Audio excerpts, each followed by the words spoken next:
go ahead. Good morning, everybody. I'm calling to order the Monday, April 14th, 2025 Planning, Energy, and Environmental Quality Committee. We have three legislators here in person for quorum: Amanda Champion, myself, and Rich John. And then also attending is legislator Greg Mezey, who can vote remotely today due to some approved circumstances. And let's see, so why don't we go ahead and get started. And I think, I haven't heard anything from Veronica, so I think they're coming maybe just a couple minutes late. So do we have any public comment? Okay. Changes to the agenda. We have a couple of things. One is at the very bottom of the agenda, the budget adjustment and transfer that didn't need to be on the agenda, so we're just taking that on there, taking that off of there. And that's the budget information item from Recycling and Materials Management. And then also we have another agenda adjustment for the resolution from that originally came from the case board that we revised a little bit.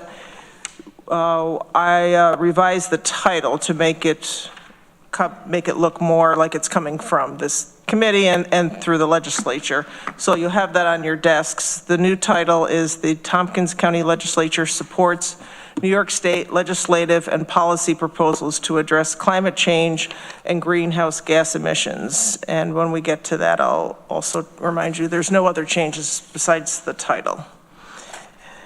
Anybody have any other changes to the agenda they want to propose? Okay, why don't we go ahead to the minutes approval. Would somebody like to move those? Those are for March 10th. Amanda moves, Rich seconds. Any discussion, comments? Okay, thanks to the clerks for doing that. Let's see, so we'll do a roll call vote since we have one member remote. So I'll just go around the room here and then we'll end with Greg. I'll try and do it in the same order so people can get ready. So this is voting for the approval of the minutes. Veronica? Yes. Rich? Yes. Amanda? Yes. I vote yes. Greg? Yes. Okay, that's unanimous. Thanks, everybody. And then the advisory board appointments. We have two of those. Those are both for the case board, Climate and Sustainable Energy Advisory Board. Ethan Bodnaruk, excuse me if I'm pronouncing that incorrectly, and that's an at-large member, term expiring December 31st, 2027. And Christopher Worth, same at-large member with the same term. Would someone like to move those? Moved by Veronica, seconded by Rich. And so usually we don't have a discussion out in public, but if there is, we could go into executive session. I would just Rich? say I'm impressed with the qualifications. And I won't go further. Okay. Yes, I'll add, I'm with the case board, as a lot of our I'll say all of our advisory boards, but the case board does have a lot of people with a lot of great qualifications. So we'll start the voting. Veronica? Yes. Rich? Yes. Amanda? Yes. Greg? Yes. And I'm a yes, so that's unanimous. Okay. And I believe those, because I think we'll probably get a question from the case board, so maybe Taylor can help with this. I believe these are going to go on the agenda for not this meeting of the legislature, but the one in 2 weeks. Is that- 5-6. Oh, May 6th. Yep. Okay, thank you. And as far as the chair's report, I just wanted to remind folks about two things. Kind of comes under next meeting, but I wanted to bring it up now. We're having folks from the Cornell Cooperative Extension come next meeting in May. So if people had certain questions they wanted them to address before they come, please funnel those questions through me, and I'll let them know if folks have specific questions. And this is in part response that we asked CCE to come, in between budget season so that we could ask questions in between there too. And they're going to give us an update on some of their programs. And also I wanted to remind folks, I don't know if you got an email, but I can make sure you get that for the, I think it's May 8th, Environmental Management Council meeting. They're meeting in person, and that's at the Stewart Park Pavilion, and that's at 4 o'clock on the 8th. So I'll make sure I send out an email. It's really a great time for folks to meet people, not only from the EMC, but the meeting is county-wide, so the conservation groups and energy groups from around the county that serve the different municipalities are invited to that, so you get to meet people that serve on that. Sometimes you meet people, I've met people that serve on those boards from my own district that I didn't know, so we get updates on that. Okay. And let's see, next we'll go right into the county administrator's report. And we have Corsa Comfy here. Hi. Hi, good morning. Good afternoon. We don't have any report today. Thank you. Okay. Zooming right along, so to speak.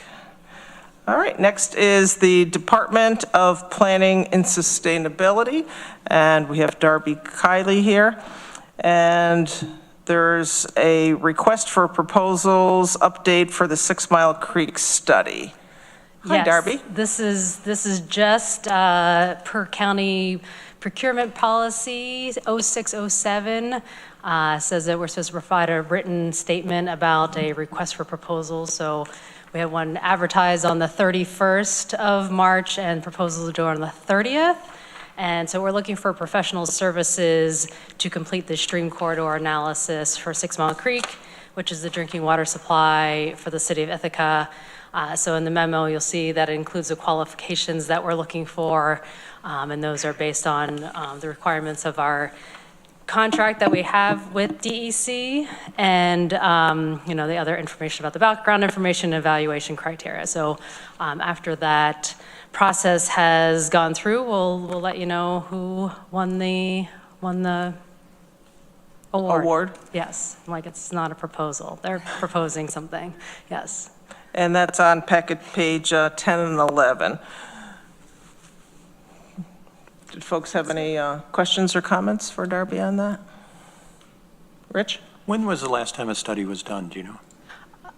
I mean, we've had a variety of different studies done on 6 Mile Creek. There's one completed in 2005, but this one follows a kind of a new template that the state has put out, just the type of information that's collected and the goals and, addressing climate change and flood resilience and that type of thing are different than what we were looking at in a previous study. So new and different. New and different, yeah. Okay. But we have some really good past resources that I'm hopeful that, it'll be a pretty clear path to complete it. Great, thank you. Any other questions from the group? Great, thank you. Okay, thank you, Darby. I don't see anybody else here from planning, so that's it for you folks. Thank you very much. All right,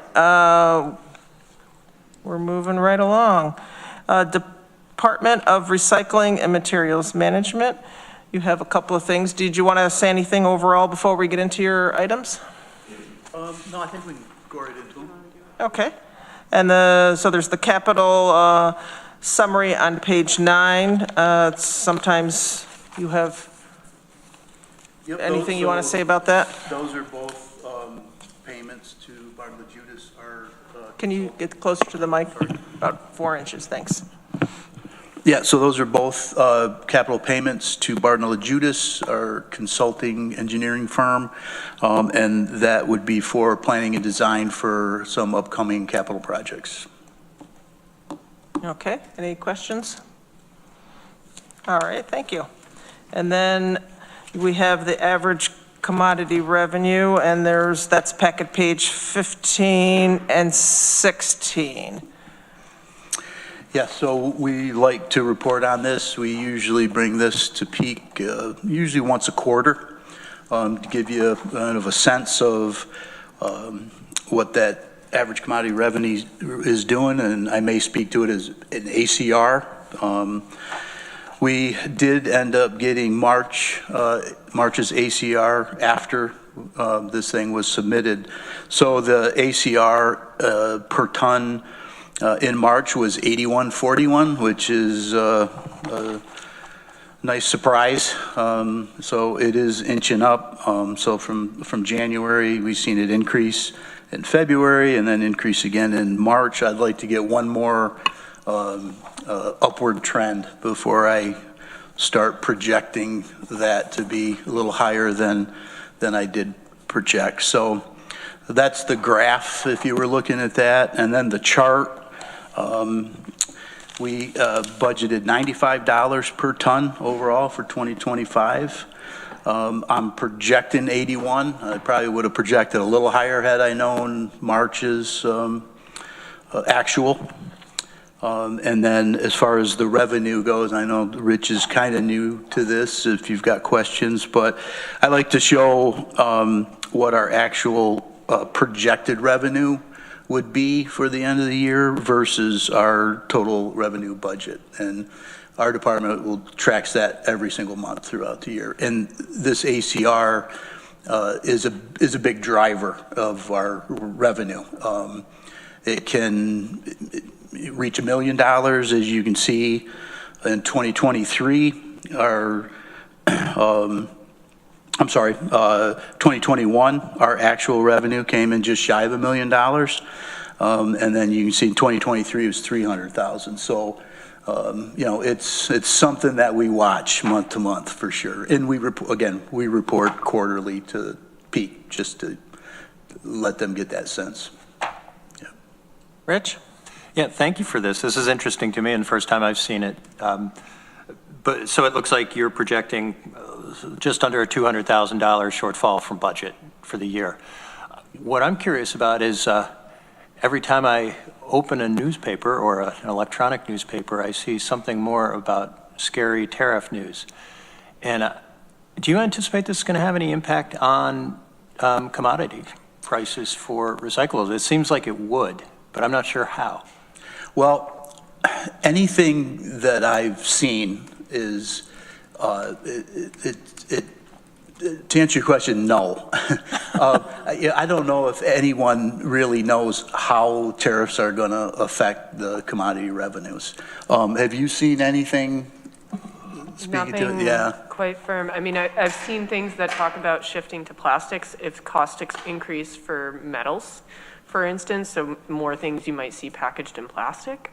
But as far as what it's doing for the ACR or the commodities, I think that's still a question mark.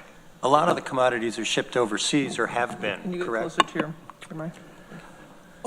Casella, they could use export markets, but they traditionally do not. Most of our marketed material stays right here. And they're getting reprocessed already in the United States? They're getting sold to markets in the United States. I mean, they're processed, of course, in Ontario County. So maybe I didn't understand your question. Well, I mean, ultimately, Like the whole stream, the value comes from reusing them in some manner. And a lot of them have been going overseas, right? And they're not going to now. Or a lot of them won't go to China, I would think. Yeah, since what was it, National Fence or the National Sword or whatever it was with the export markets, primarily to China, where they stopped accepting them. And so ultimately what happened there, we went really backwards with ACRs when the exports stopped. And then there was that adjustment period for a couple of years where they were building the infrastructure here to handle more material here in the United States. So that's up and running now, and There's been a few new facilities, yes. in the Yes. United States. Yes, yep. Thanks for this. Yeah. This is useful. Yeah, so, and I don't think the industry doesn't want to depend on those export markets. So investments were made here to not have to have so much dependability on those export markets. Yeah. so it sounds like overall you don't anticipate tariffs, any current or future tariffs affecting this market? I like to That you stay know of. positive. I like to stay positive, but I haven't seen anybody, willing to kind of predict what's going to happen right at this point. That probably goes for a lot of things. Well, this is a quarterly report you give us, right? And so if you hear anything before the next quarter, just let us know. Yeah, usually we'll tend to know, previous month when we're at this committee. So yeah, don't be afraid to ask if I have any new information. Any other questions? Veronica? Yeah, thanks, Leo. 2 questions. One, I'm sure you told us about this last year, but can you remind us what the rationale was for budgeting, so I put it away, $95 a ton, which was higher than the ACRs anytime before that for this year? And also, why is the price varying so wildly the last few months? Or is that just, it does stick sometimes out it does on that? chart, doesn't it, the graph? Well, as far as budgeting, usually as we get toward the end of the year, and if we're fairly close with the budgeting of that ACR, I take credit for it. If not, I look at Kat and say, why did you budget so high for that? It's good to delegate responsibility and credit. The budgeting for that ACR is quite difficult. So we're sitting here right now, starting our budget season for 2026. We will be lucky to have May, 5 months, by the time we're submitting that budget. Sometimes we may not have May's number. So we're budgeting an ACR for 2026 based on 4 months actual in the beginning of January. So it's a roll of the dice. Lots of times we'll look at previous 6 months when we're budgeting, average that out. Maybe we'll look at the last 3 months. Look at this graph further out and see if we can see any kind of comparable trends. But it really is crystal ball. I wish I could predict better, but again, we just try to remain positive when we're budgeting for ACRs. So as part of it, I'm looking here and was thinking that you picked that number in September or October when we were having budget discussions, but you're saying, no, you picked it months prior to that. Yeah, so again, we just got March's actual Friday. So we will be lucky to have May's number by the time we're firming up our budget in June. So we don't have we have enough information to go on if we were kicking off, our budget year 2 months from now. But when it's extended out, it gets difficult. There's a lot of things that can happen to the market in those, 6-7 months. So, 2024, we were close to that 84 that we budgeted in 2024. And I feel positive that we're going to increase that projection over the next few months. Rich? Yeah, sorry for going twice, but this is interesting to me. You're getting real swings because this is a composite of all the different materials, so the prices in each category are swinging sometimes wildly, I assume. So that makes predictability pretty hard. Yes, so this ACR, it is interesting, but This ACR not only has your positive revenue materials baked into it, so aluminum, cardboard, it also has your negative revenue materials baked into it on an average, so glass, something that we're paying to recycle, that's baked into it, and also what's referred to as residue, which would be contaminants. So the contaminants that are in the recycling stream is actually factored into an ACR. It will bring the ACR down. And I'm curious if we've had any discussion at this committee or elsewhere on trying to reuse some of these commodities locally, like grinding the glass, using it in road materials, something like that. Have we talked about that? It's been brought up. I don't know, I can't remember now if it's this or F&I, but it's been brought up before. I know Mike Lane has asked about that.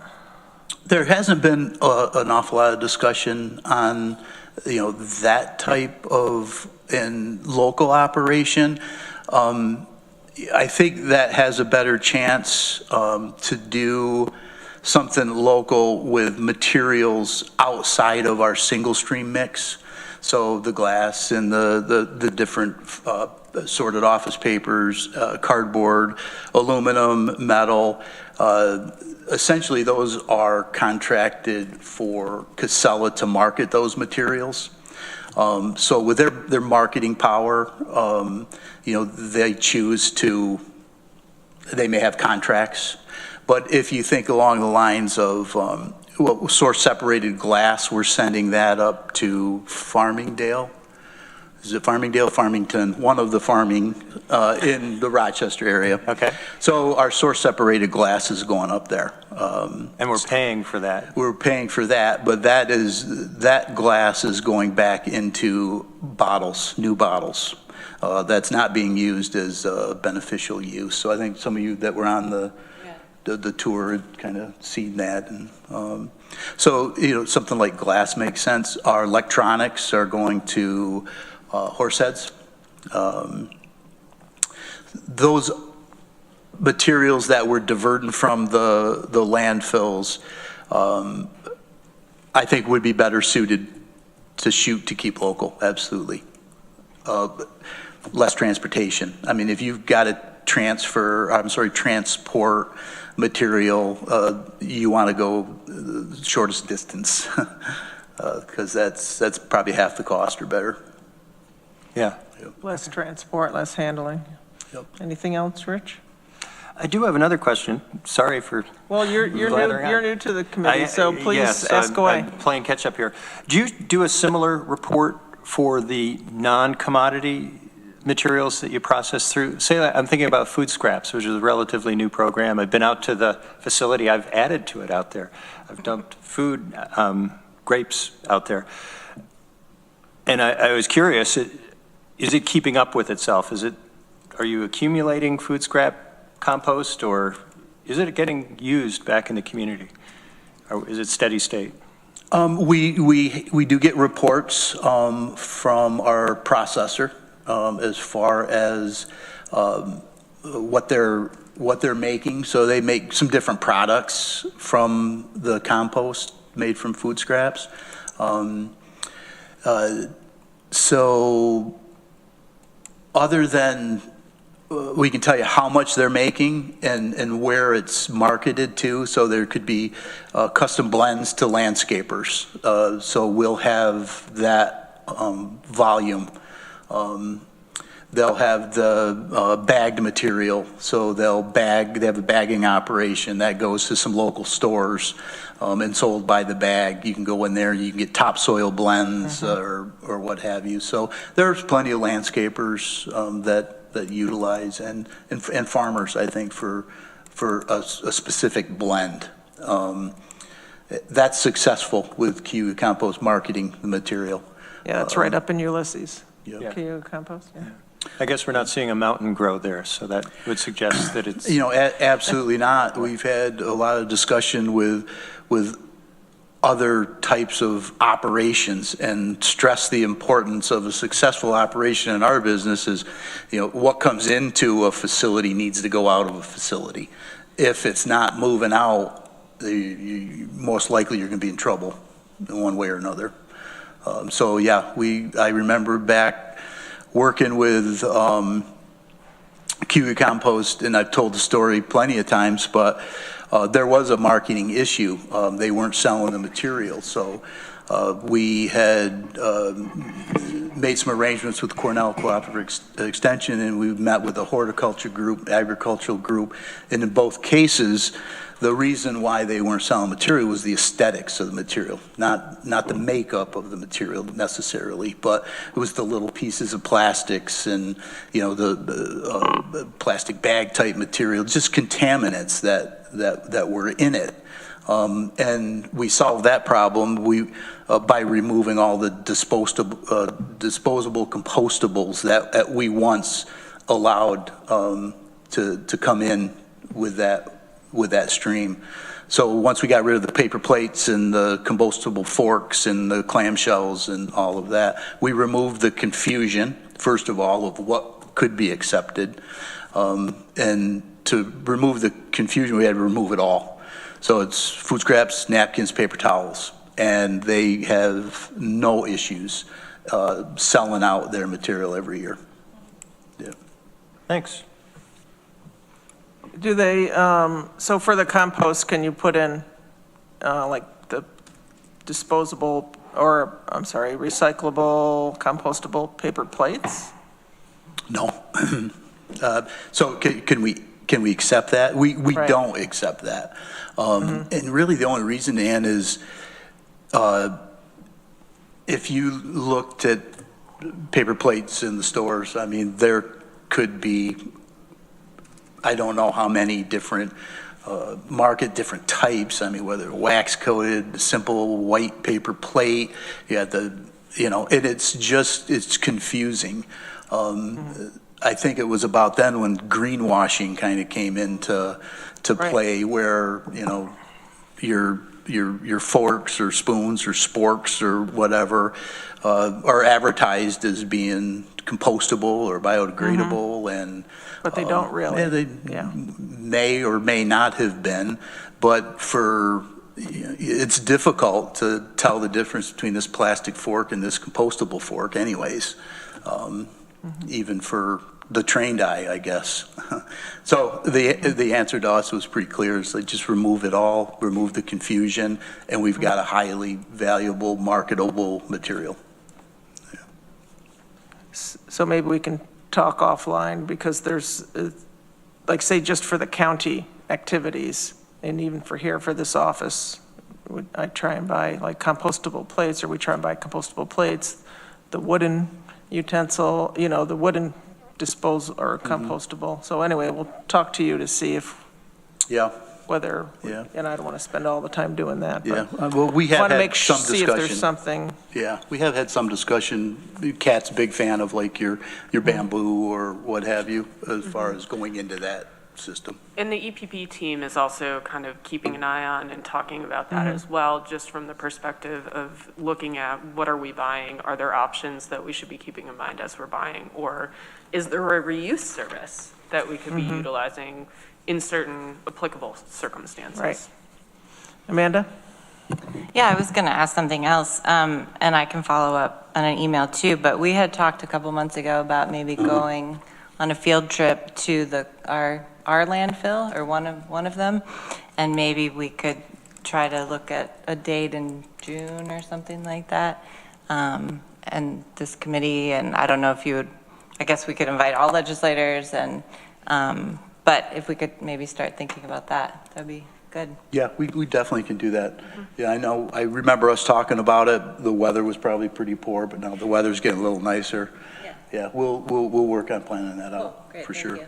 Yeah. Just after mud season? Yeah, not during Thank you, thank you. And I was wondering if folks would be interested in me reaching out to Cayuga Compost to get a tour up there. Yeah, I would.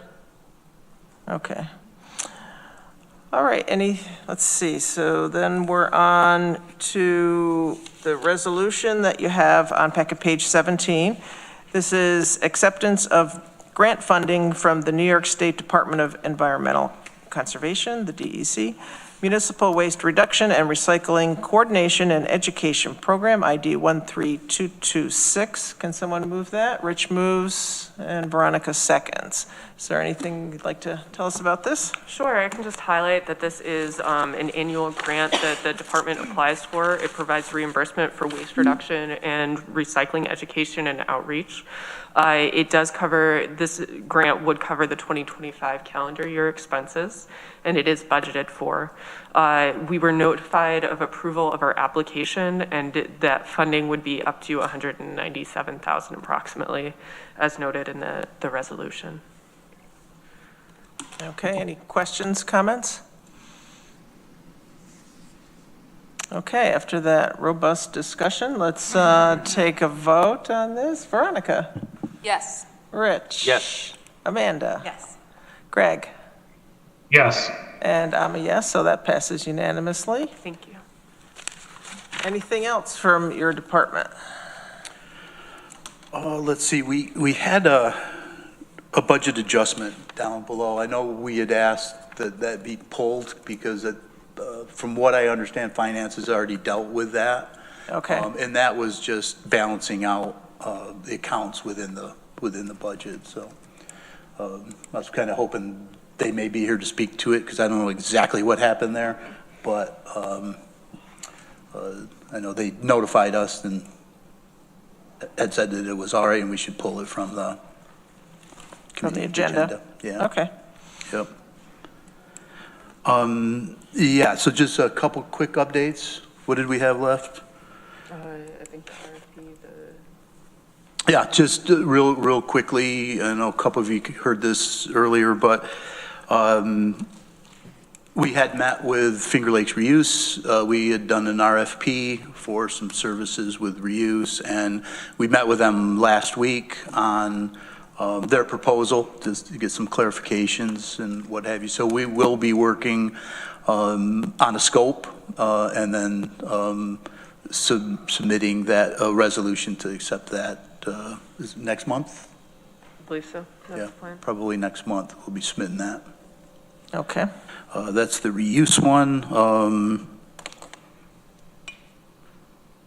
Yeah, I don't think we need the electric. We had kind of a major electrical repair at the facility, and that's all up and running, all repaired. So I don't know if you have any interest in that maintenance and repair, but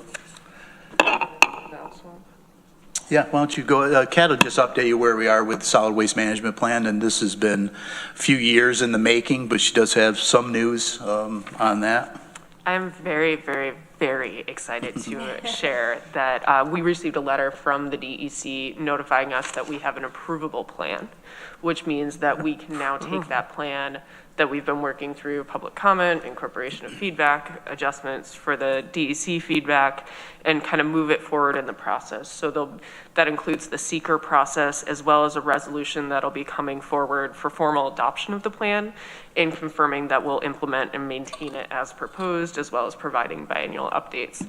So I would anticipate that draft resolution would be coming forward next month as well. Okay, so this is, who approves it? Did you say it's the DEC? No. There's a resolution that the county needs to adopt the plan, but the Okay. DEC has given us notification that we have an approvable plan. And once we attach the resolution adopting it and the additional paperwork, then we send that to the DEC, at which point that becomes an approved plan. Oh, okay. So their approvable is on, we can approve it, not that they might approve it. It basically, they've done their review as well, so what they're saying is that as it stands, with the adjustments that we made based on what they requested, they are willing to approve that plan, assuming that we just complete these final steps of kind of moving it through our process Okay. as well. So a resolution will come to peak next month, Yes. in May, you think? Okay. Yeah, so the past few months, and maybe even longer, we've been kind of back and forth with the DEC addressing comments and some Right. clarifications. So there's been quite a bit of back and forth. So they're good with it at this point. and we just need to button things up with the resolution and seeker. Well, that's good news. Yeah. So, great. I think that was it. Okay.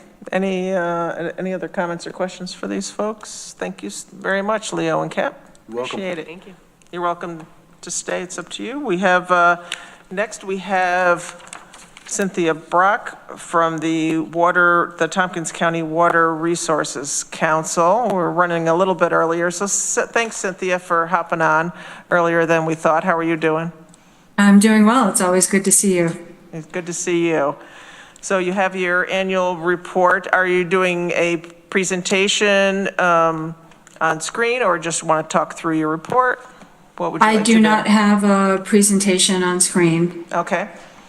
Did you want to do highlights? What would you like to Yeah, do? so I did have an opportunity to present to the committee back in January, presenting on the updated water quality strategy report.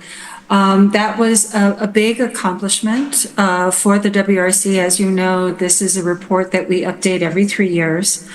And that report development was largely informed by the culmination and finalization of the Cayuga Lake total maximum daily load for phosphorus, which was adopted and approved by the EPA and the DEC. As you note there, that it was a 22-year process, which Darby is very intimately, had been intimately involved with over the last 2 decades, me only for the last decade. So we were happy to take the guidance from the DEC in terms of strategizing our priorities in improving water quality. We, as a committee, hosted 8 presentations throughout the year on various topics, including invasive species management, flood mitigation, watershed protection strategies. We have a municipal training committee, which has been very successful in putting forward programs that are very well attended by staff and representatives from across the county.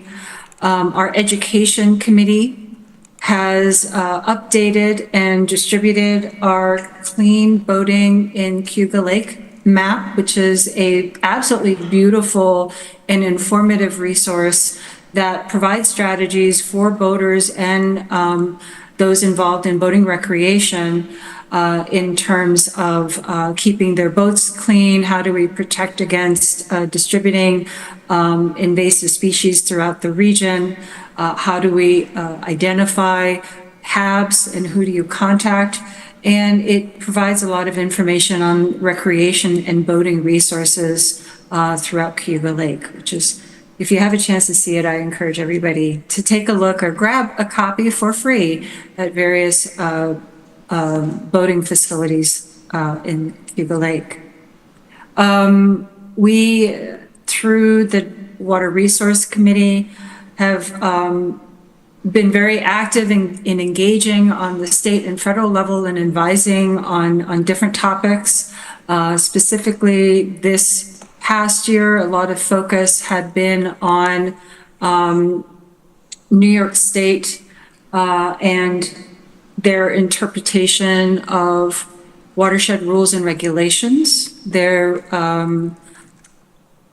WASCO had put forward revised watershed rules and regulations for Owasco Lake. New York State had decided not to amend or incorporate those recommended changes, and we are actively encouraging New York State to allow municipalities and water purveyors to provide updated information and suggestions for maintaining and improving water quality.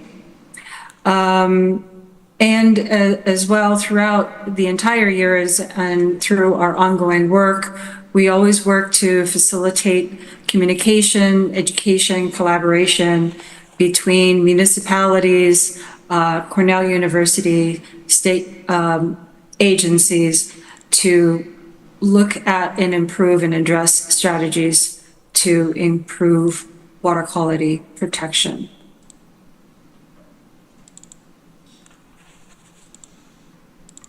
And I'm happy to answer any questions. I know Darby is in the legislative chambers as well. Happy to provide any information that you may have. Yeah, come on up, Darby. Any questions? Rich, do you have anything? I always have questions. Hey, Cynthia. Hey, Rich, good to see you. Good to see you. Tides Lifts, man. I don't know if you've been following that. Anyway, good to One way or another, we're gonna work on this and make a way forward. So I'm so appreciative to you and your ongoing commitment to this issue. Well, different committee, different subject. I'm curious, the Water Resources Council, has this group studied dredging, and is there a policy position on dredging from the Water Resources Council? We have not studied dredging, nor have we taken a position on dredging. Perhaps Darby might know more in terms of our interaction with the state, but I don't recall, at least in the past handful of years, any action on behalf of the Water Resources Council.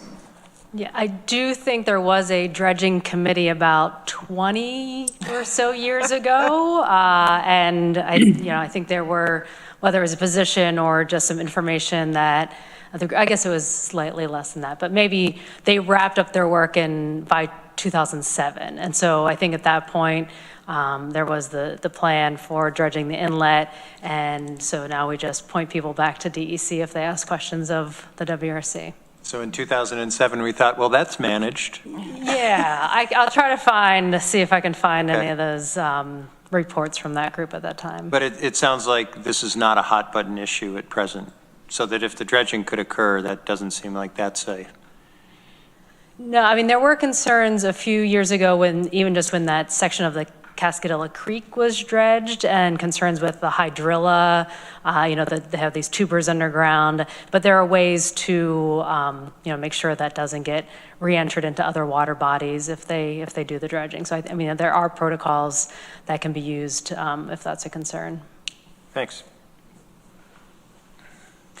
Any other questions for Cynthia?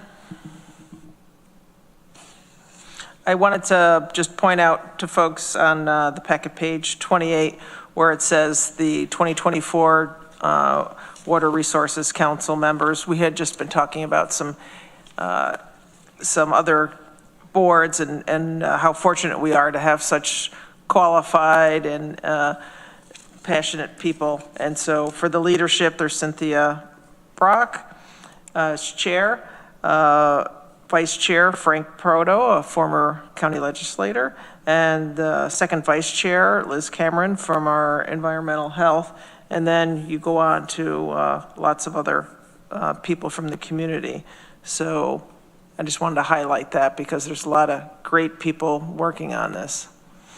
And we're very appreciative to have Amanda Champion serve as our liaison for quite a few years, at least many of the years that I have been chair. So it's always been a joy to have a representative of the legislature serving on our committee as well. Is this your 8th year doing this, Amanda? I think I missed 1 year, and I think maybe it was Susan Curry, and then, yeah. But I was just going to echo what you said, Annie. I mean, yeah, I've been on this board for many years, and I've always thought it's one of the most functional and, on-task groups that there is. Folks are very smart. They very science-focused, and they actually get things done.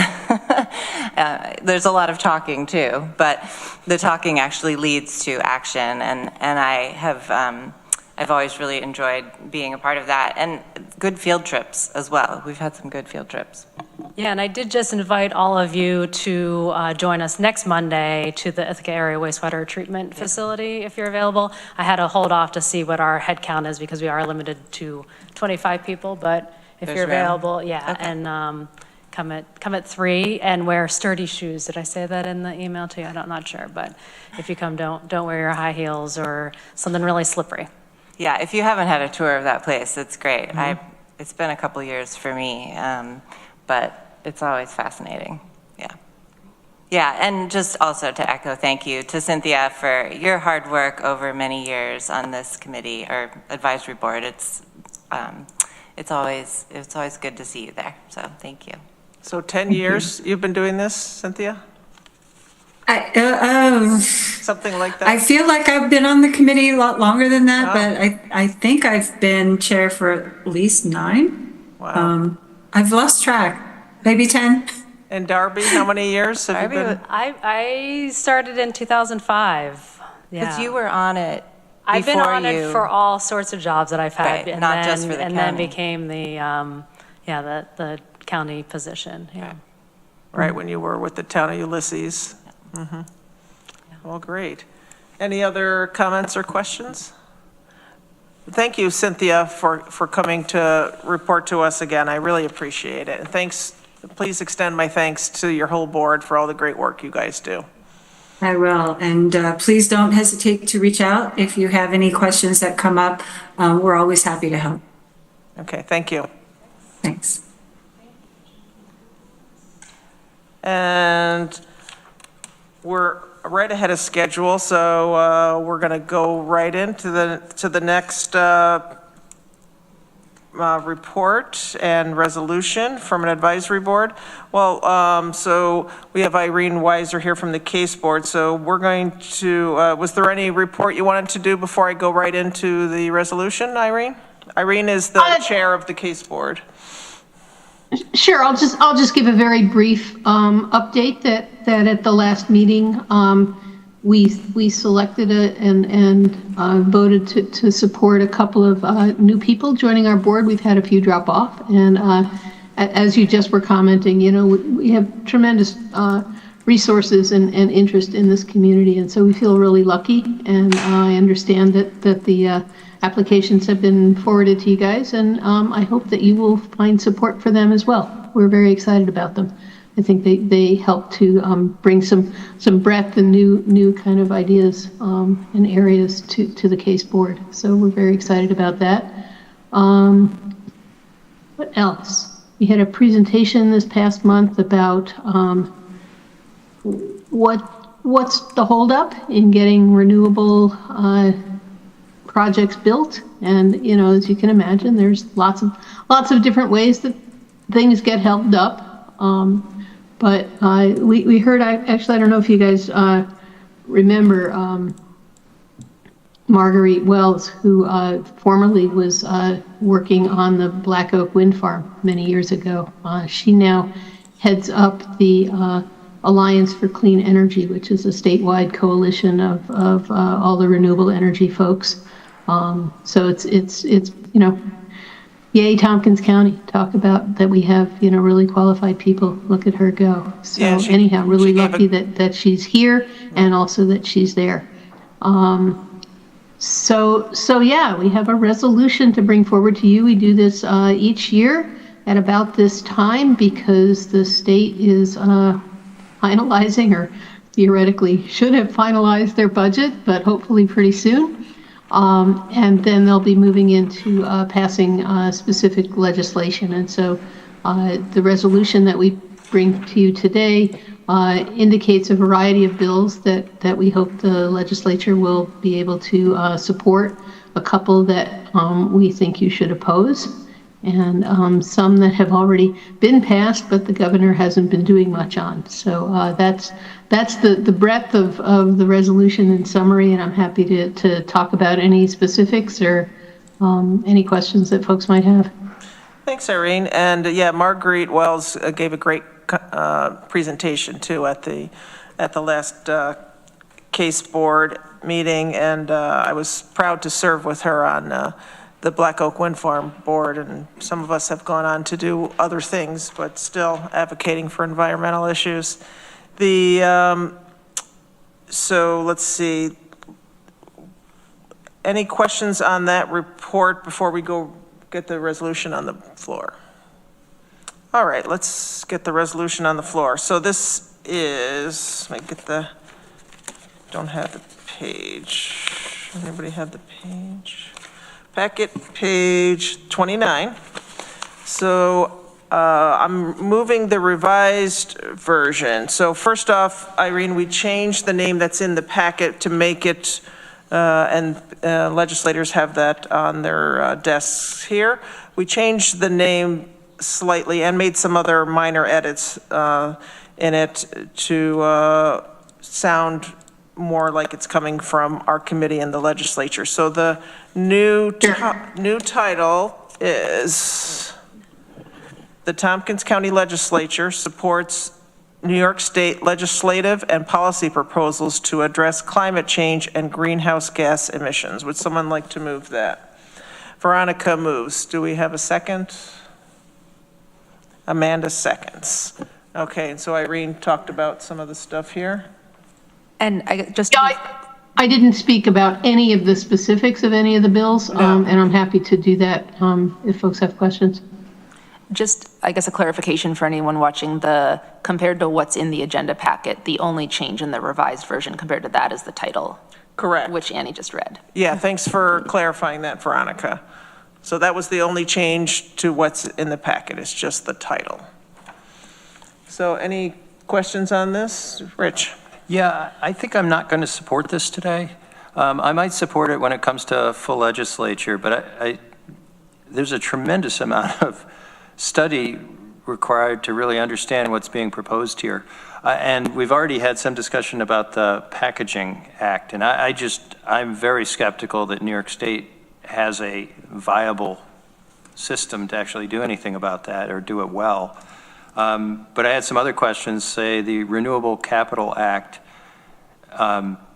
What kind of costs are associated with that if it's not going to be the existing power plant? What are we talking about to repower all of the state buildings? And I don't expect answers right now, but also the clean fuel standard was interesting to me because we're saying by 20% by 2031, we're still selling gas-powered cars, and they will be on the road in 2031. Don't we want better fuel for those vehicles that we know we're going to be using? And so I'm confused by that one. And again, I don't want to get into a big discussion now, but I think I'm not going to support today. And I'm going to try to learn more before our legislature meeting. Thanks. Okay. Amanda, did we want Irene to respond to these, or do you want to go to Amanda's? I'll leave it up to you guys. Go ahead, Amanda. Go ahead, Amanda. Well, I feel similarly. I mean, I probably support all of these, but I don't know. I feel a little bit, I mean, this is a lot packed into 2 short pages, and you know, we've had resolutions like this in the past, which had a couple, and you know, I get it. There's a lot. I guess I just feel very similarly to Rich. Like, I think it's hard to know. Like, I don't know all the details of all of these, and I never do. Like, we have a lot of resolutions that come through that support the state, but I feel like there's one at a time, and I have time to think about it and, you know, maybe get a little bit more information. So this just feels like a lot in one thing. Can I just jump in there? We usually, as Irene said, we usually do like a package each year with a whole bunch on there. And then, so this is something that we have done the last few years at budget time. Yeah. Go ahead, Amanda. No, that's fine. I don't remember it being quite so many. And I think I will probably not vote for this also. And I mean, I do want it to move forward. So if we need enough votes to move forward, I will vote for it. But I don't have a suggestion for a better way to do it, you know, but because this would be a lot of individual resolutions with a lot more information. So I don't know. I'm just thinking more about it. Greg? Yeah, and I don't know what our next meeting agenda looks like, and I don't know what timing is for these, but would it make sense to dedicate more time at the next meeting to go in more detail into this, or to give members of the committee more time to do some research? We're hoping the state is going to be passing their budget this month, we would hope. Yeah. Is that correct? Yeah, not only that, I mean, hopefully this week, before they go out on break. But so not only that about their budget, but, they try to wrap things up by the beginning of June. So we're now at your April meeting. This wouldn't come up again until your May meeting of the committee. And, they try to wrap up the session by June 1st, give or take a few days. So there's really not enough time to get it in front of you guys and then to the full edge. Well, I guess I have a question since we're being asked to support this. Like the Renewable Capital Act, Assembly 3466, Romero, and S4842, Fahey. Yeah. Do you know what the cost of that and what the funding source is for that? You know what? I actually do not. I don't know if Brian Eden has phoned in. He was the person who really got in the weeds on these. So I don't have that answer. I can get it to you, but I don't have it right now. So again, and I generally, I think, support a majority of these issues, but maybe similarly to some of my colleagues, when resolutions are written as plainly as these are, but have more significant consequences, impact, actions, I sometimes feel like we fall a little short at the legislative level to include the detail necessary without having people having to go back, right? So if voting for this without knowing off the top of my head means X hundreds of millions of dollars that then gets turned around and, not paid for by any other means than, increasing taxes or doing something like that, I'm a little hesitant to just vote for something if there are cost implications to New Yorkers, which are cost implications then to Tompkins County residents, without having those presented in the resolution. So I would tend to be in favor of holding and not voting no. But if forced to take a vote, I probably would err on the side of we need more time with these to understand how it impacts Tompkins County residents. Yeah, I understand that sentiment, and I agree. This is a lot. I want to put another option on the table to you guys, which would be that if there are, one or two that you have questions about, we can talk about the other one. I am much more familiar with the renewable fuel standards, or the clean fuel standard. But if you're not cool with this one on the Renewable Capital Act, guys are welcome to amend this and exclude things that if there's consensus that overall you support it except for this, then, I'd love for the whole package to go forward, but on the other hand, if it means getting votes or not, just want to put that out, that's another way for you guys to proceed. It's your meeting, of course. Do it how you want. I just put that suggestion out. Yeah, I wanted to say something, and then Amanda. So two things. This is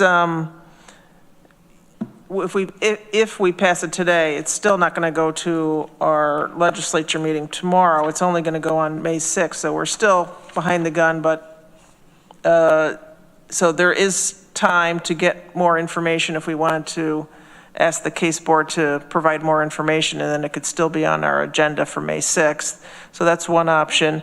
And secondly, I'm concerned because overall we've seen the federal dollars being cut for all kinds of environmental projects, just slashed. And so what I've been reading and hearing about, and what I really am promoting myself, is that we do all we can locally and on a state level.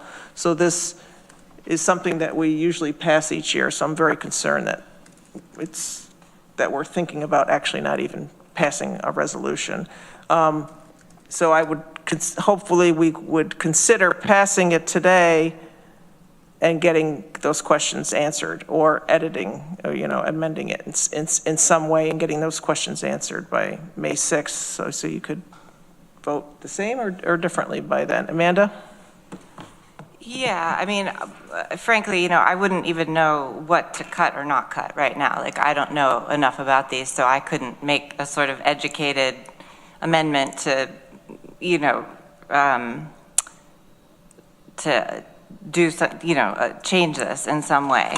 I guess I feel like I am always on the side of environmental action and protecting our natural world. I'm a nature writer.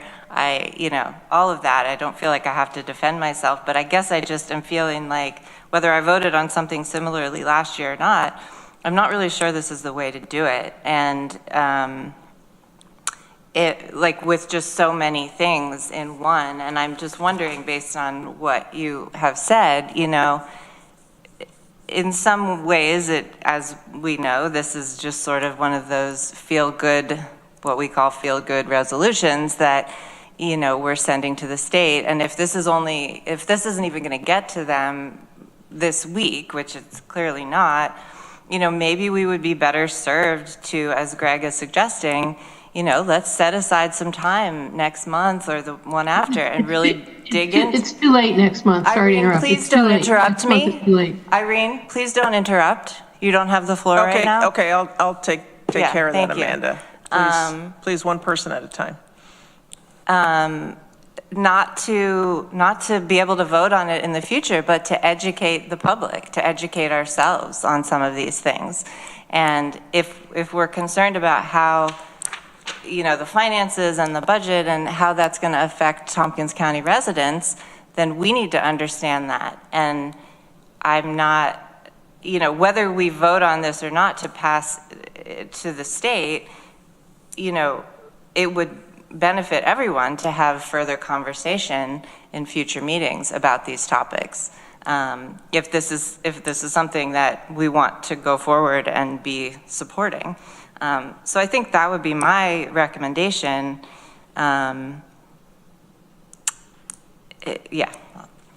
Rich? Yeah, what might be helpful in the short term is a memo to go along with this that talks about the financial impacts and the source of funding for the various bills. So we'd have some sense of that, and maybe some more explanation on some of the other ones, and that would get us through a vote at May 6th. But just a note to selves on this one, maybe we should make sure that this is addressed by this committee, say in the February meeting, so that there's really some time to do some education on these things. We'd feel a lot more comfortable. I say we, I'm not going to be here next year, but I think that would be the better practice. Yeah. Irene, would you like to respond to any of that? Well, and Amanda, I apologize for interrupting. It would be too late to take it up in this committee next month. If I'm understanding the alternative that Rich just suggested, and Greg, I guess you were the originator of, would be to somehow, I don't know what you do in terms of this committee, but consider it as the full legislature at the May 6th meeting. The timing for that would still work out. So that's possible, and I can work with others to pull together the memo as you suggest, Rich. I do want to, just say that I appreciate that this was a lot to put on your plate. I would like to, again though, if it's the one bill that you're worried about the costs of, you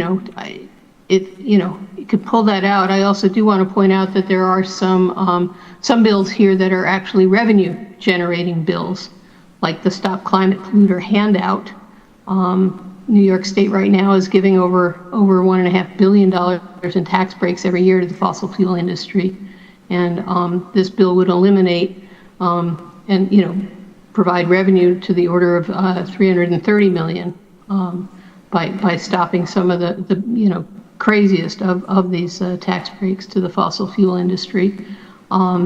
The cap trade and invest bill is also a revenue generating, and this is something that actually had already been required and has in part moved forward as part of the CLCPA implementation. So the cap trade and invest was brought about last year through legislation. Actually, maybe 2 years ago, and the governor has been again slow to issue, and the DEC has been slow to issue the actual regulations that would then allow the investment from trading on that. And so there are some significant revenue generating bills here as well. So I just wanted to point that out, that there are ways that the state could be recouping money that we're right now giving away, or else bringing in new money from making polluters pay for the damages that they've done over the years. The New York Home Energy Affordability Transition Act, also known as the New York Heat Act, we spend on the order of $15 billion over the next 15 years. Is that right? 10 years, 15 years? To put new pipes in the ground that just make no sense. And the New York Heat Act would stop us doing that and instead reduce our emissions, stop us paying for new pipelines that have got to be phased out, and also would cap residential customers' bill at 6% of their income. And right now, the governor is already doing that in her budget. She has for the past couple of years, that anybody in low and moderate range who has converted to heat pumps and improved the energy efficiency of their homes, their bills are capped. So I just want to point out that there are some things that will help to bring down the costs of energy, along with protecting the climate. And, and I'm open to whatever direction the committee provides on this legislation. I think my preference, and I apologize that I don't know the answer to how much the Renewable Capital Act will cost, but, my preference would be to see this passed today and remove that one bill, if that's the one that you're most uncomfortable, if that's the only thing that you're really uncomfortable with. Rich, was that the one you were most uncomfortable with? I mean, I'd like to know financial impact throughout, and if there's positive financial impact, that's great. But that's why I was saying a memo to supplement this, so that we'd have some education on costs and funding source. Would probably allow us to have a more intelligent conversation at the full legislature. Would that be something that's possible to have done, Irene? I don't know for sure. Some things I don't know whether the costs are mapped out. Part of the problem with cap trade and invest is that the state has not yet put the numbers in place to know how much we'd be able to, how much revenue would be able to generate, and that's part of what we're calling for is to develop the reporting and the greenhouse gas emissions and enforcement measures. Irene, that's okay. Yeah. I mean, then we would know what we don't know. Okay. You do the best you can, but if there's uncertainty, we identify it. Yeah. Okay. And can I also just briefly speak to the clean fuel standard, because Rich, you raised that as a question as well. Do we have time for that? That was one of my things. Go ahead. Okay, go ahead. Yeah. The clean fuel standard is a it does sound good. The marketing is good, the name of the bill is really good, and it sounds great, like who wouldn't want to do that? What they don't tell you is that the way that they plan to do that, and this is happening already out in California, California pays dairy farmers to produce more cow poop. And they actually are buying the methane emissions from cow poop, dairy farms all across the country, including here in New York State, to condense that methane and put it in pipes and then use it to convert vehicles to using compressed gas, natural gas, so-called natural gas, as a fuel instead of petroleum fuels.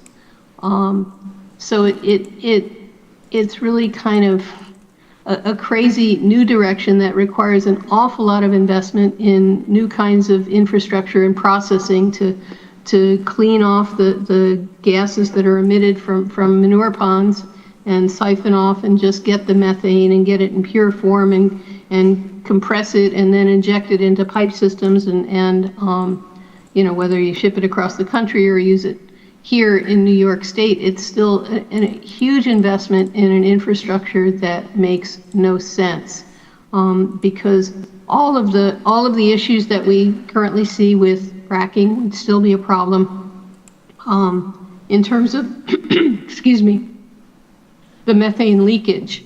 And what they're actually seeing in California is it's now more worthwhile. They make more money, farmers make more money selling the gases off cow poop than they make off of selling milk. So it's a crazy, crazy direction that's very well marketed. Okay, Veronica, was there anything else? You had your hand up. And then Greg? Yeah, I had three things. One was going to ask for clarification on that. So thanks, Irene, for explaining the problems with the Clean Fuel Standard Act. One, I guess Irene also spoke to is that that a bunch of the bills in this package are cost savings for our constituents, if anything, in that they bring in more revenue, or make it cheaper to do mundane but important things like the GAP Act that funds help in pre-electrification work on potentially old buildings or whatever. And I guess for me, some of these things might increase costs to corporate accounts of fossil fuel companies, but to the best of my knowledge, none of them are my constituents. I can't speak for all of you. So when I think about the financial implications for my constituents, at a minimum, these first four bills on their face are positive on top of the hopeful climate and sustainability benefits. So I'd really like to see us support this, at least some of these. And again, the first, I guess the New York Heat Act, the Packaging Reduction and Recycling Infrastructure Act, and the Stop Climate Polluter Handout Act, I think I don't know if they've changed significantly since we've discussed them, but we've discussed these before, some in previous years, and supported them, and I hope we can at least get on board with that. My last thing was some clarity on the timeline here.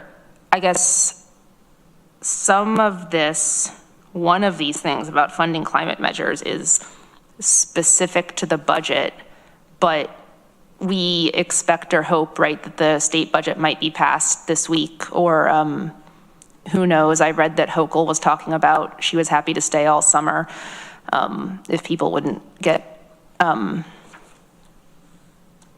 she was happy to stay all summer if the negotiations were not going the way that she wanted. So I don't know how much of these are in the budget negotiations, but correct me if I'm wrong, we're not, no matter what we do with this resolution, we're not gonna get it to our state representatives before the budget is passed, right? But most of these are bills that could be voted on and enacted on their own later in the legislative session. And it looks like in May, we have a peak meeting on May 12th. We have a full legislature meeting on May 20th. So if we were to go, in theory, if we were to go that route, bring this back to the next peak, take it to the full legislature on May 20th, would that still be in time to have an impact at the state level, or would the ships kind of have sailed? I'm not that dialed into the timing of Albany's legislative session. Sorry, that was a lot. I guess, can you clarify the timeline on to what extent are the things in this part of the budget discussion specifically versus things that could be voted on all the way to June? And if in theory we were to pass a resolution or an edited version of this on May 20th from the full legislature, would that be in time to have an impact, or is that already too late for this year? It's likely, it's late in the game. I don't know that it's too late, but it's very late in the game.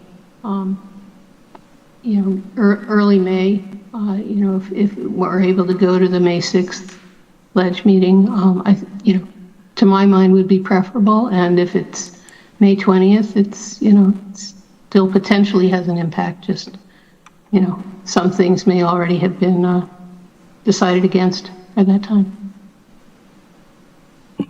Thank you.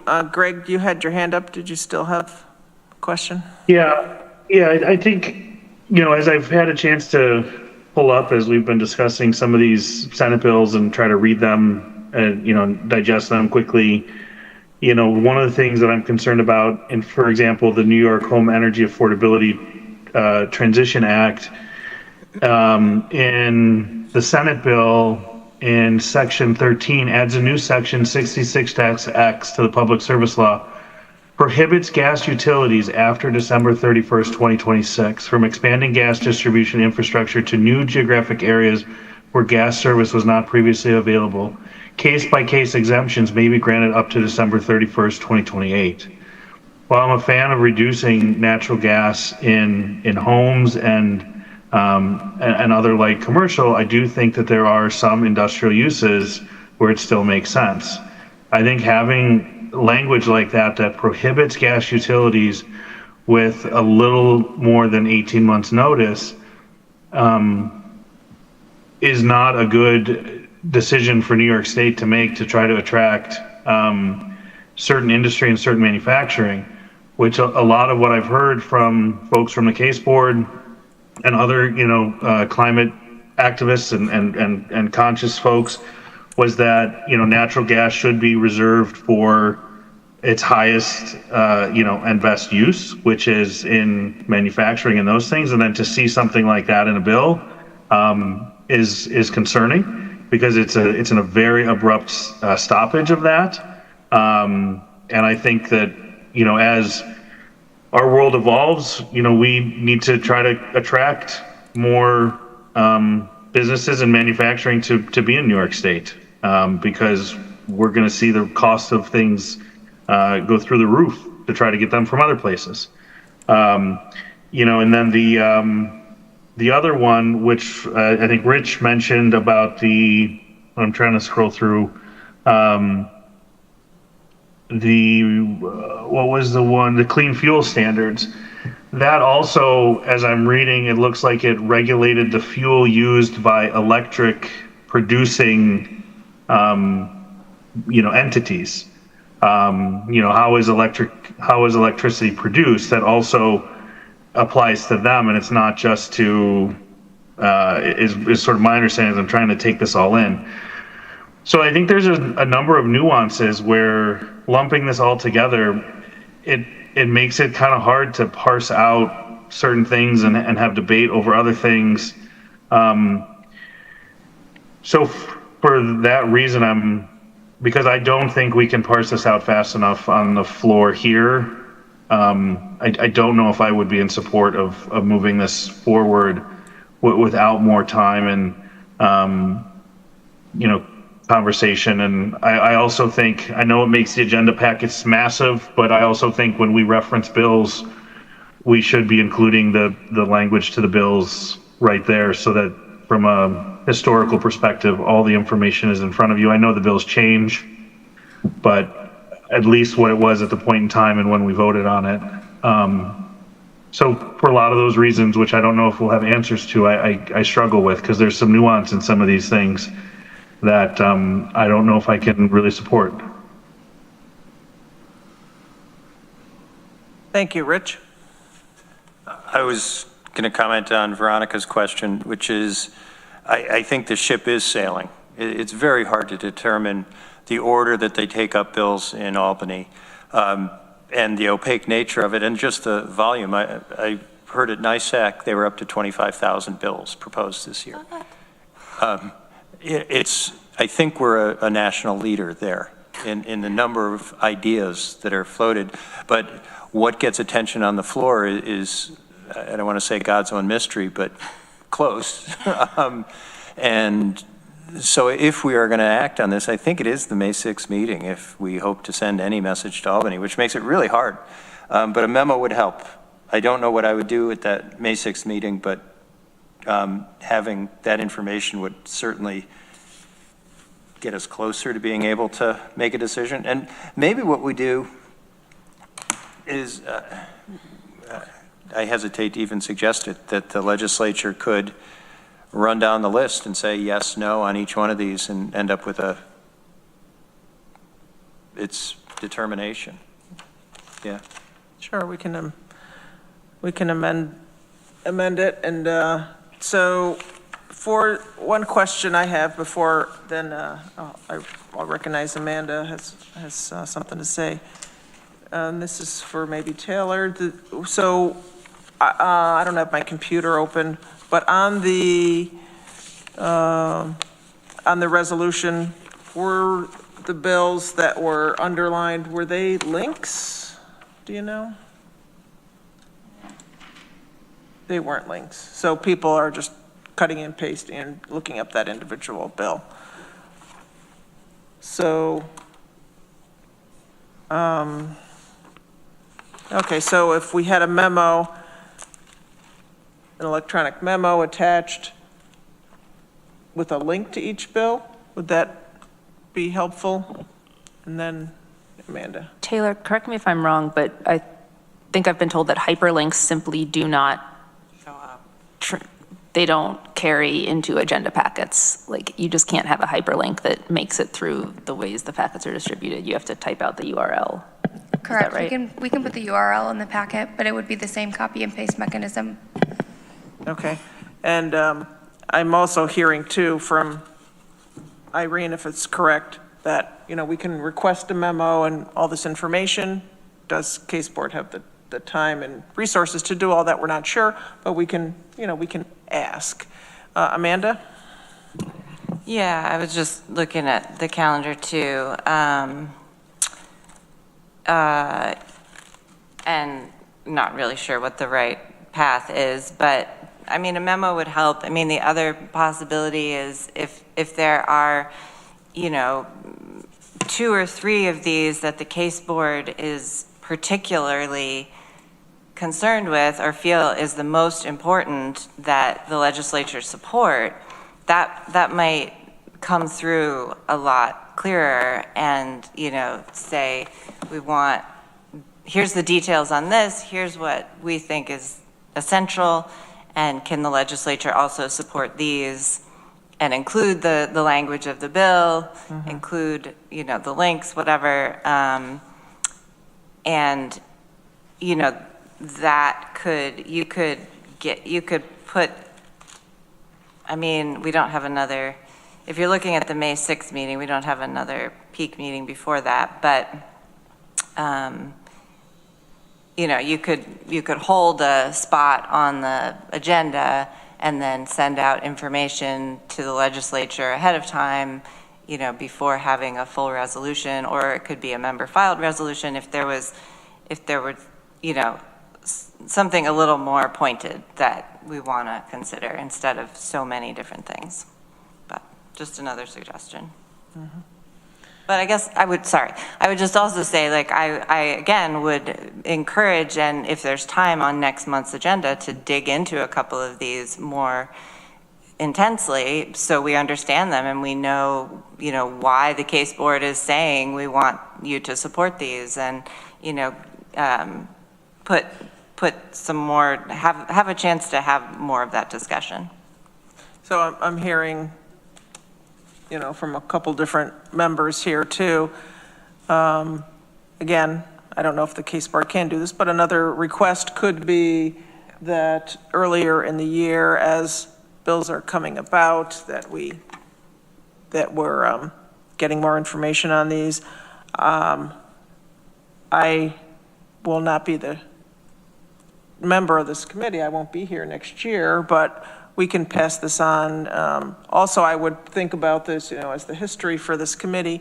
It might also be to ask if there's, I know the staff of the state officials are also busy, for many, many months doing the budget, but it's a possibility for them to maybe come to this committee or come to the Tiger Committee to talk more about this, so we have more information. And if there's other options, this is, I think, a really useful discussion, to think about how, for those of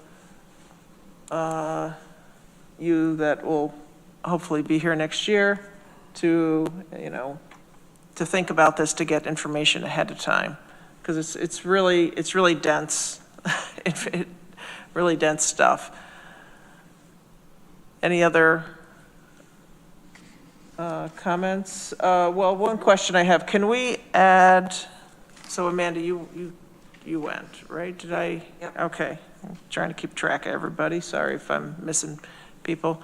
This is another question for Taylor. Can we add a memo, if this does get passed today, can we add a memo to it to go to the legislature that wasn't part of today's packet, and maybe just note that? And certainly I would state that as if it passes, and that we're adding that information. And so things that we're asking for are like priorities, more information about costs. Pardon me? Go ahead. Source of funds. Source of funds, if it's going to cost. Any other specific questions? Revenue generating. Revenue, whether it's revenue generating. Any other questions? Okay, so let's, are we ready to vote on the resolution then? Okay, so we're going to go around the room. So this is back to we didn't amend it, so it's the resolution. Veronica? Yes. Rich? No. Greg, I'm sorry, Amanda? Or I'll do Greg first, because you had said. Yeah. Greg? No. Amanda? Yes, but I still think we should have further discussion going forward, not just at the full legislature, back here at this committee. Next month? Yeah. Okay. And I'm a yes, so that passes. And thank you, everybody, for that very robust discussion. And I'm glad we were ahead of schedule, so we had lots of time to talk about this. Irene, do you have any questions for us or need further clarity? Because it sounded like two things. One thing was the memo, well, many things, and figuring out how to get information ahead of time on these bills. I think that's a committee thing that we will need to think about, because it can come from various sources, and also our own research, or do our clerks have time to help us with that? Do we have time? Or figuring out where are the different sources? It sounds like we want to be more knowledgeable about these bills as they're going through. And then another thing was, so then there's the memo that we're asking you to try and work on. And then I don't know how many fourth thing that we're on now, but was to discuss next month. And so could I have some direction for folks, what you want to do for next month for peak regarding these bills in general that are going on? It would be great to have some time on the agenda to dig into these and perhaps in order of priority from the case board. Okay. Anything else? Okay. So can I, sorry to interrupt, can I just get clarification? Are we no longer talking about stuff by May 6th, but rather the May 20th legislative meeting? No, this will go on the May 6th meeting. This resolution, along with a possible memo from case board, will go to the May 6th meeting. In addition, members are wanting to just to dive into some of these, maybe with the priority. So for instance, if I'm understanding members correctly, if the case board was saying, well, these two are like really the most important ones, and maybe if members of case, I know, for instance, Brian, who has been tracking a lot of this, has had some medical issues. So we wanted to see about diving into maybe a couple of those next month. But Taylor, did you have to say something? Yeah, just a friendly reminder. So items that would go on the legislature agenda for the 6th would need to be submitted by the 29th of April. Okay. Yep. So the 29th of April is the date that anything needs to be submitted. And if we could possibly have that a couple days ahead of time, just to make sure, you know, to this committee at least, to just kind of look it over, if possible. Amanda? Yeah, I mean, it's an interesting balance. It's a fine line. I mean, all of our advisory boards are volunteer. They're spending their time. I know the case board in particular does a lot of research. But I think maybe, reminding them that to send something like this, there needs to be a lot more information, and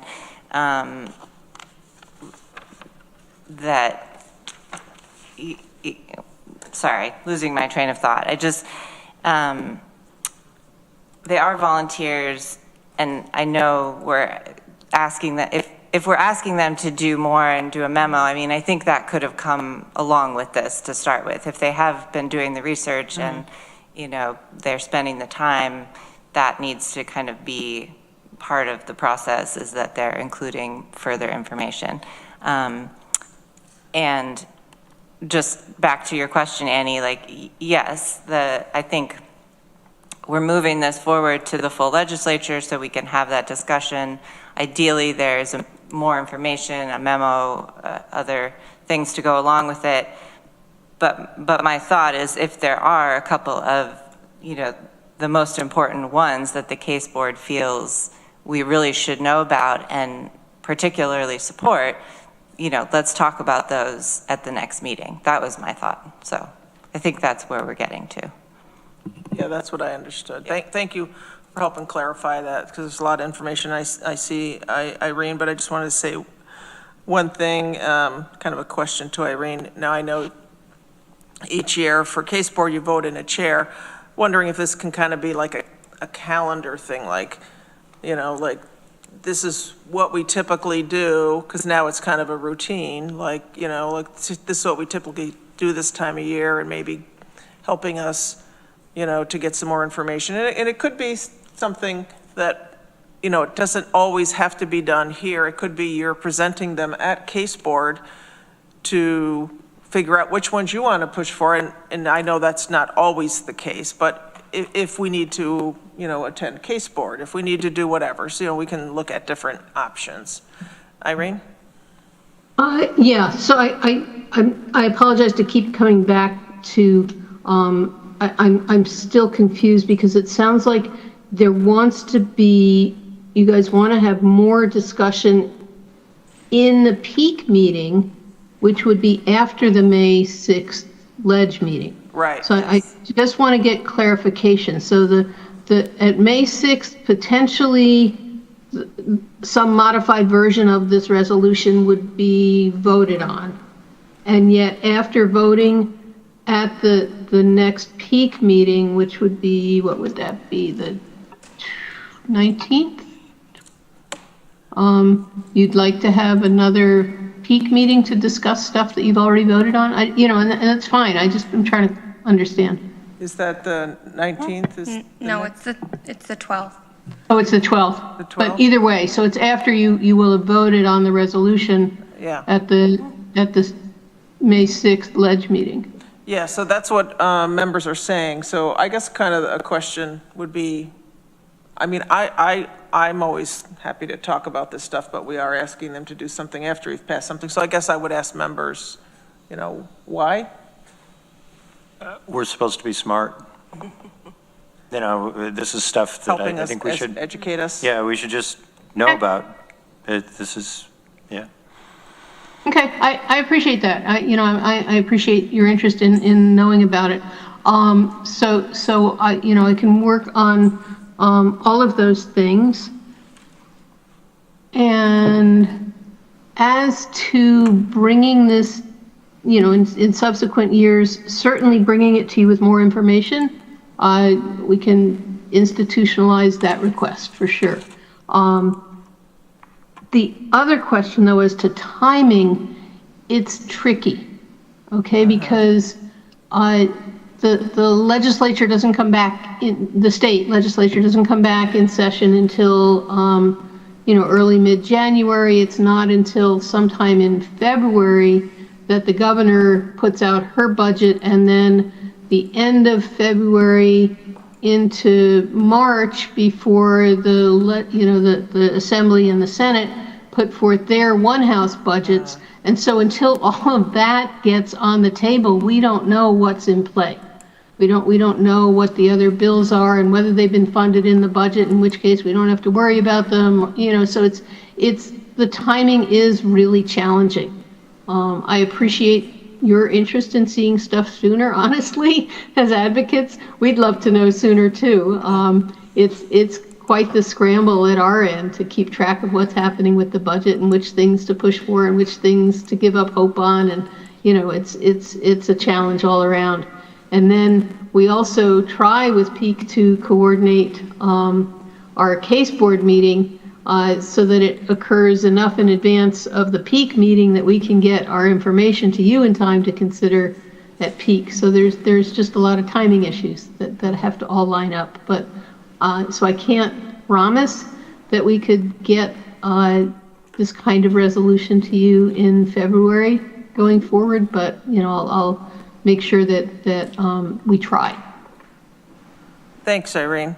I do, I'll recognize Greg in just a second, but I just wanted to point out that this is one, I don't know if other advisory boards do this. There's a lot of advisory boards that report to Peak or we have liaisons to, and this advisory board waits every year to see when we're scheduling Peak, and then often reschedules when they have case board to make sure they have time to give us resolutions and everything. So I do appreciate that. Greg?